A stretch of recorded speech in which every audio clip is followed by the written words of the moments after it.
হৃদয় নামের ১৯ বছরের ছেলেটি কোনো রাজনীতি করত না, না সে আওয়ামী লীগ, না বিএনপি, না এনসিপি। সেজন্যই হয়তো তার হত্যাকে কেন্দ্র করে তেমন কোনো হাকডাক নেই। ১৯ বছরের একটা ছেলে, মাত্র কৈশোর পেরিয়েছে, তার বিরুদ্ধে চুরির অভিযোগ এনে তাকে পিটিয়ে মেরে ফেলেছে কিছু নরপিশাচ।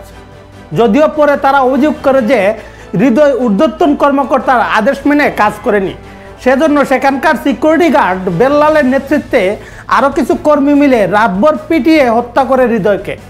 গত ২৭ জুন শুক্রবার রাতে এই নির্মম ঘটনাটি ঘটেছে গাজীপুরের কোনাবাড়িতে গ্রিনল্যান্ড নামক একটি পোশাক কারখানায়। হৃদয়কে রাতভর পেটানোর পর সে যখন প্রায় মৃত, তখন রাজধানীর সোহরাওয়ার্দী হাসপাতালে পাঠানো হয়। হাসপাতালে পৌঁছানোর আগেই মৃত্যু ঘটে হৃদয়ের। ঘটনা ধামাচাপা দিতে কারখানা কর্তৃপক্ষ রিপোর্ট দেয় যে হৃদয় অসুস্থ ছিল, তাই মারা গেছে। হৃদয়ের পরিবারকেও জানানো হয়নি, উল্টো কারখানা কর্তৃপক্ষ জানায় হৃদয়ের মা শান্তই আছে। অথচ হৃদয়ের মা অন্য শ্রমিকদের কাছে ঘটনা শুনে পাগল প্রায়। হৃদয়ের মা জানান তার ছেলে সুস্থ স্বাভাবিক অবস্থায় কাজে এসেছিল, তাকে কারখানায় পিটিয়ে হত্যা করা হয়েছে।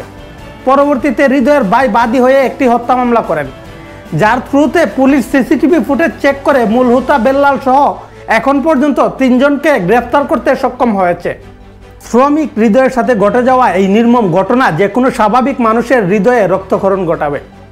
হৃদয় যেই অপরাধী করুক না কেন, তাকে তারা পুলিশে দিতে পারত। সবাই নিজেই বিচার করতে চায় কেন? বাংলাদেশের বর্তমান পরিস্থিতি সব জায়গায়, সব ক্ষেত্রেই একই। দেশের এই অবস্থা পরিবর্তন না হলে আপনি আমি কেউই এই দেশে নিরাপদ নয়। হৃদয়ের হত্যাকারীদের দৃষ্টান্তমূলক শাস্তি কামনা করে আজকের ভিডিও এখানেই শেষ করছি। সবাই নিরাপদে থাকবেন।